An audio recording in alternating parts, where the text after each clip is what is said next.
أعوذ بالله من الشيطان الرجيم بسم الله الرحمن الرحيم إن الحمد لله نحمده ونستعينه ونستغفره ونعوذ بالله من شرور أنفسنا وسيئات أعمالنا من يهده الله فلا مضل له ومن يضلل فلا هادي له وأشهد أن لا إله إلا الله وحده لا شريك له وأشهد أن محمدا عبده ورسوله أما بعد فإن أصدق الحديث كتاب الله وخير الهدي هدى محمد صلى الله عليه وسلم وشر الأمور محدثاتها وكل محدثة بدعة وكل بدعة ضلالة كل ضلالة في النار أما بعد متنا ملونجي gawakitiibwa Allah subhanahu wa ta'ala yekka omulezi w'ebitonde byonna atalina bwetaavu eri bye yatonda ate nga bye yatonda byonna birina obwetaavu gyali.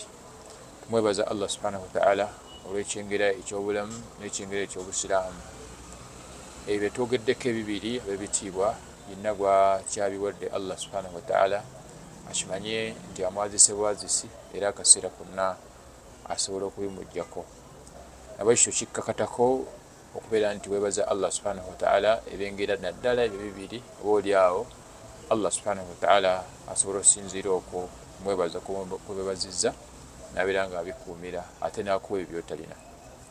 Tumwebaza Allah subhanahu wa ta'ala olw'okutusindikira omubaka Muhammad sallallahu alayhi wasallam n'atujja mu kitangaala kya shiriki n'atuleeta mu kitangaala n'atujja mu kizikiza kya shiriki n'atuleeta mu kitangaala kya tawhidi.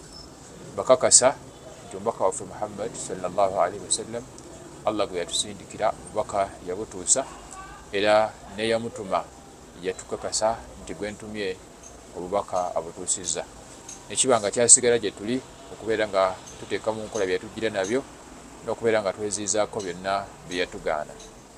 Naam, tubalaamira mbeera yakubajjukiza b'ebitiibwa mwenna batulaba era batuwuliriza nti okutya Allah subhanahu wa ta'ala ekikulu okusinga byonna byokola. Lwaki kikulu? Olw'ensonga zino bbiri. Ensonga esooka kiragiro okuva eri Allah subhanahu wa ta'ala gye tuli. Ekyokubiri mwe yateeka ow'ekitiibwa Allah subhanahu wa ta'ala mwe yakweka okwesiima kw'omuntu kuno ku nsi ne kuno kwe tugenda okusinkana Allah. Tusaba Allah atuteeke mu bamutya mu kyama ne mu lwatu era atuteeke mu abo abakola n'ekigendererwa kyaffe okubeera nti Allah subhanahu wa ta'ala atusiima kuno ku nsi ne kuno kwe tugenda okusinkana Allah. Ab'ebitiibwa balungi ne tunatandika puroguraamu yaffe oba mulema gwaffe gwe tuwangaalirako oba gwe tutambula nagwo gwe tuzze tutambula nagwo akabanga akawera omulamwa gulimu ku bibinja ebyabula okuva ku busiraamu obutuufu era nga tuli ku kibinja ekyabasuufi biidhinihi tabaraka wa ta'ala wano e Uganda abamanyiddwa ng'abaliidi oba bamuhibbiina. Naam, tunatandika biidhinihi tabaraka wa ta'ala mukimanyi ab'ebitiibwa abasiraamu abalungi nti omubaka Muhammad sallallahu alayhi wasallam yatugamba bwe muku byemulaba mu nsi yavaawo byonna ebisinga obungi abyogeddeko. Basiraamu bangi beebuuza ekibuuzo ekigamba nti lwaki abajeemu aboononefu Allah subhanahu wa ta'ala abawa ebirungi ku nsi kuno?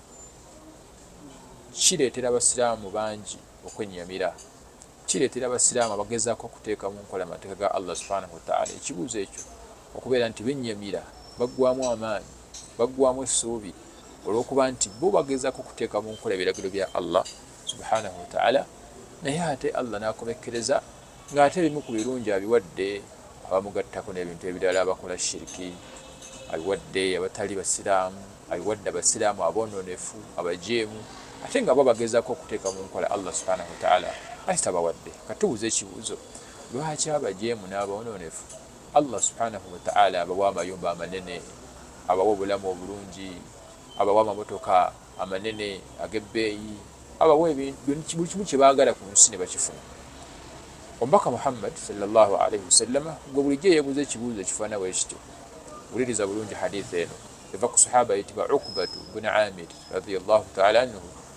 Qaala, atugamba nti qaala rasulullahi sallallahu alayhi wasallam, yagamba omubaka wa Allah okusaasira n'emirembe gibeere ku ye nti idha ra'ayta Allah ta'ala, olabanga Allah subhanahu wa ta'ala wa waggulu yu'tala abda min ad-dunya ma yuhib, ng'ayina gw'awadde mu nsi muno ng'amuwadde buli kyayagala, naye nga wahuwa muqimun ala maasihi, ng'agenda mu maaso n'obutasaala, ng'agenda mu maaso ne shiriki we, agenda mu maaso ne bidaa we, agenda mu maaso ne looni ze eza interest, agenda mu maaso n'amazambi gonna, naye nga Allah wagenda mu maaso n'okumuyingiwaliza ebyenfuna ne ssente.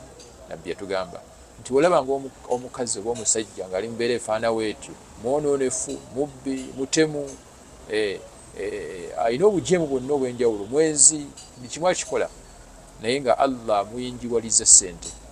Nabbi yatugamba sallallahu alaihi wasallam nti si kirala ekyo, fa innama huwa istidraj, ekiba kiyita istidraj, kiguumaaza. Kyova olaba oluvannyuma lw'okwogera ebigambo ebyo, Omubaka Muhammad sallallahu alaihi wasallam yasoma etteeka lya Allah subhanahu wa ta'ala erisangibwa mu suratu al-An'am aya eyanamunya. Yagamba atya Allah?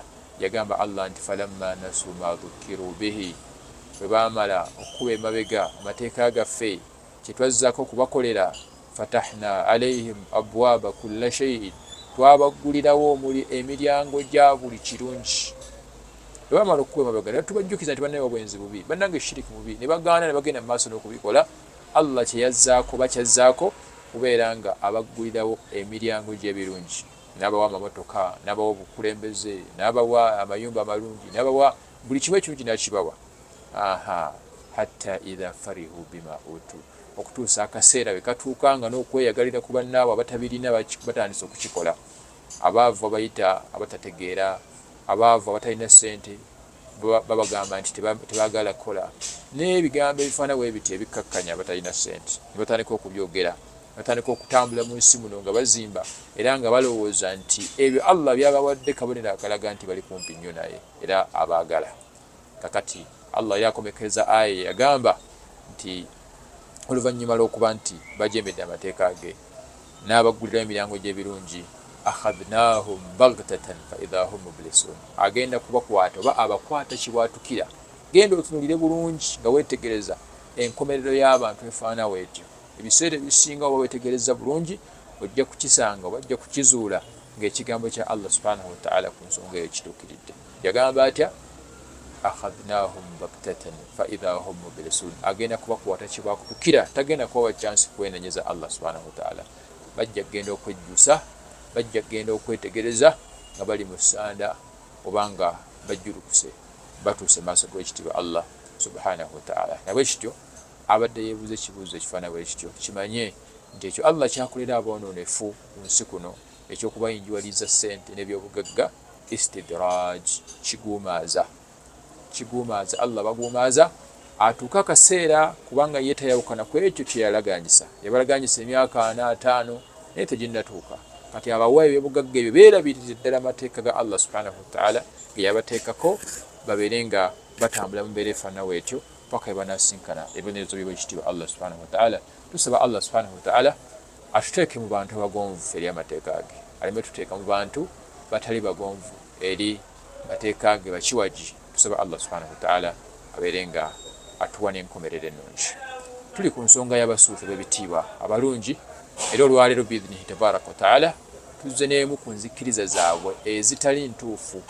Abasuufi abo twagambye nti Uganda wano abasuufi oba obanoonyeza ku mannya abiri. Erinnya erisooka eitha bamuhibbiina bayita bamuhibbiina oba bamulidi.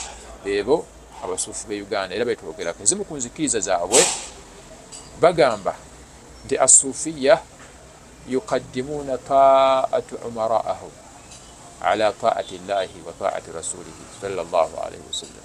Abasuufi abo mulaba bakulembeza okugondera bawaliyu baabwe, bakulembeza okugondera basseeka baabwe, bakulembeza okugondera bakulembeze baabwe ku kugondera Allah n'omubaka we Muhammad sallallahu alaihi wasallam. Amakulu kiki tugeeza wano? Nti ekigambo kya waliyu eri omusuufi kiba kizito, kiba kya waggulu, kiweebwa ekitiibwa okusinga ekigambo kya Allah n'ekigambo ky'omubaka Muhammad sallallahu alaihi wasallam. Tutegeeza nti ekigambo kya waliyu oba kya sseeka w'omusuufi oba omukulembeze w'abasuufi kikulembezebwa ku kigambo kya Allah oba omubaka Muhammad sallallahu alaihi wasallam. Mutera okuwulira nga abantu bagamba, abasiraamu bagamba, abamu ku basiraamu nga bagamba nti gwasinga seeka gundi ye nga yabaddeyo mu dduwa ya40 gwamusinga omusinga ki omusinga bitabo omusinga kitiibwa kiki omusinga ye nga yabaddeyo ku mukolo ogwabaddeko music ye nga yabaddeyo ku mukolo gw'amadda gambogo ye nga yabaddeyo ku mukolo gw'amawuledi n'emikolo egifaanana bwe gityo egitera okukuŋŋaanirako abasuufi era bakubuuza nti gwasinga seeka gundi gwasinga seeka mukulu gwasinga seeka gundi lwaki kubanga ekigambo kya seeka oyo kikulembezebwa ku kigambo kya Allah n'omubaka Muhammad sallallahu alaihi wasallam inda suufiyun nabwe kiti buli gwowulira atera okwogera ekigambo ekifaanana bwe kityo nti gwasinga seeka gundi ate ng'ono gwagamba gwabuuza amusomedde aya ya Allah oba amusomedde hadithi ya mubaka Muhammad sallallahu alaihi wasallam. Omulungi ennyo Sheikh Muhammad ibn Abdul Wahhab yatuwandiikira ekitabo bakiyita ekitabo Kitabu Tawhid.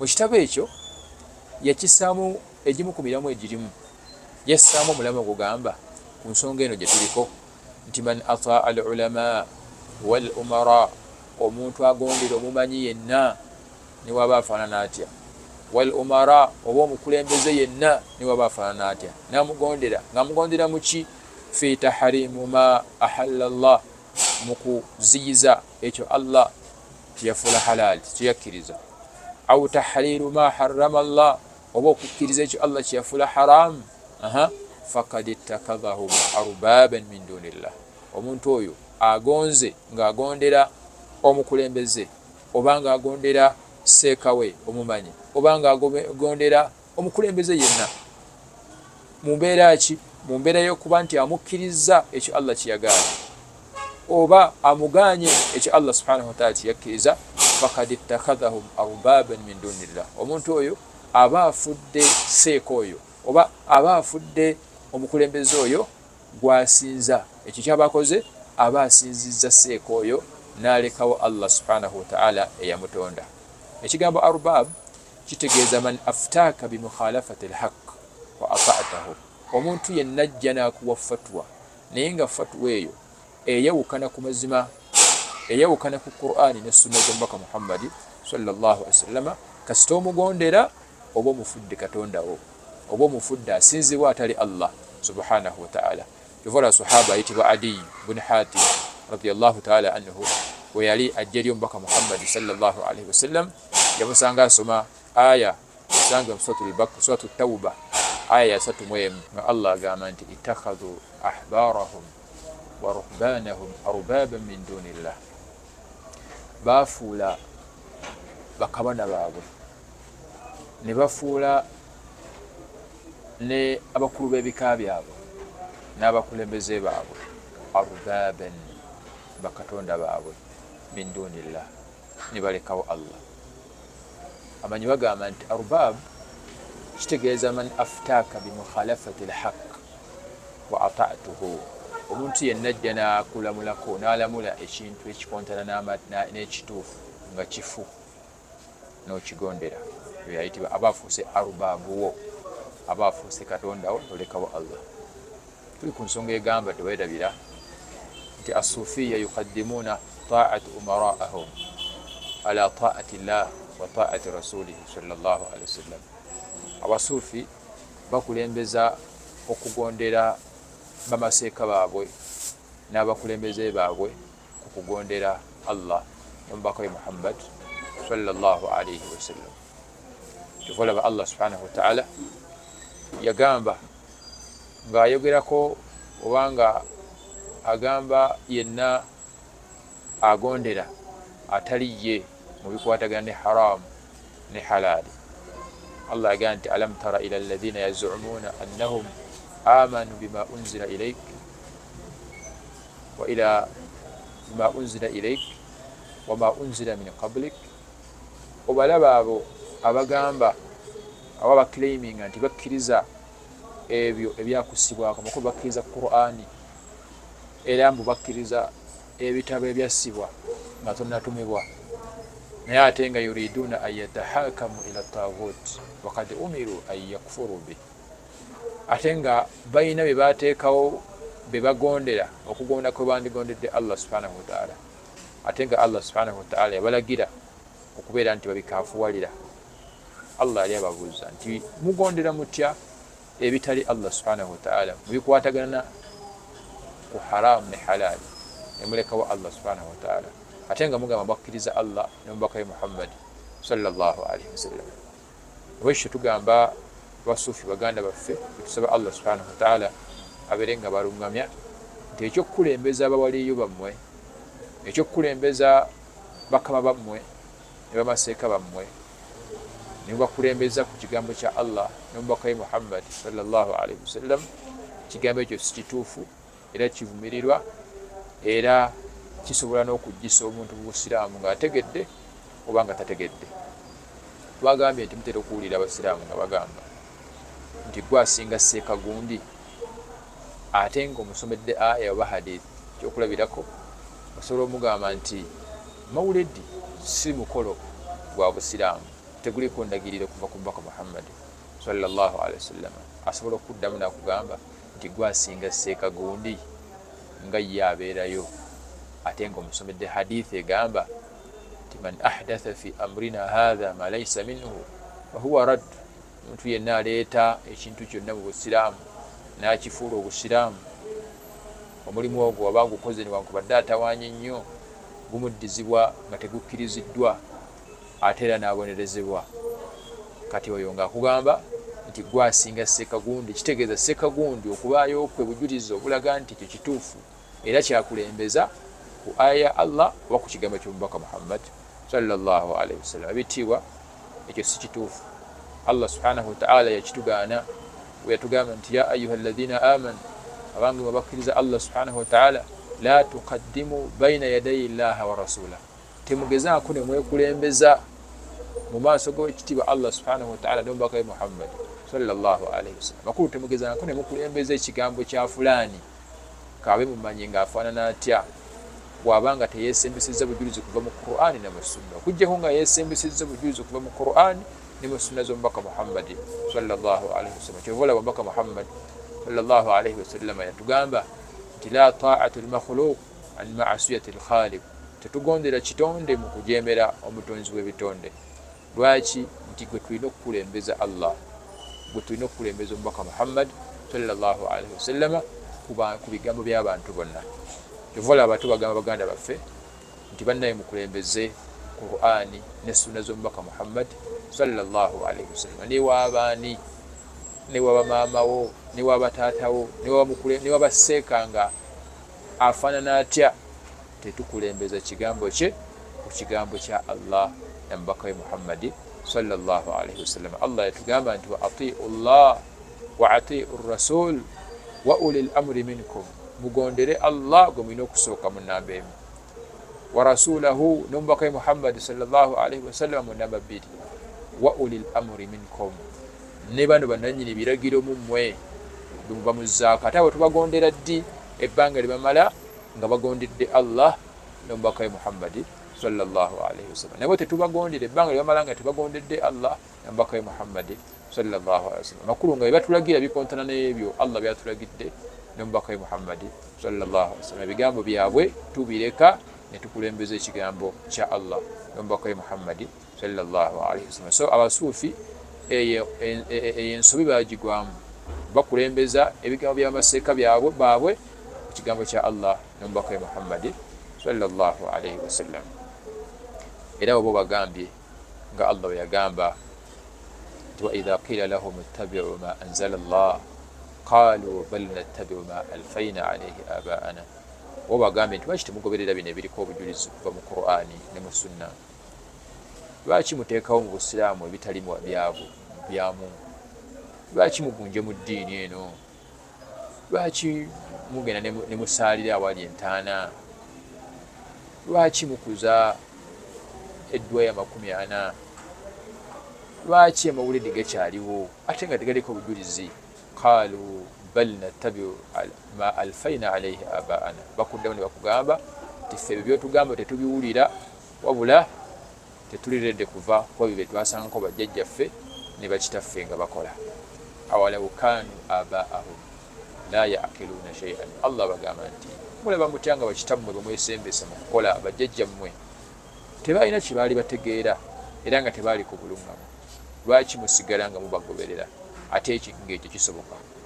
Kyova olaba Allah subhanahu wa ta'ala yatutegeeza mu Qur'an ey'ekitiibwa nti abantu abo be mugoberera ne mulekawo Allah ne mubaka we Muhammad sallallahu alaihi wasallam bagenda kubeegaana ku lunaku lwe tugenda okuyimirira mu maaso g'ekitiibwa Allah. Abantu abo bagenda kubeegaana.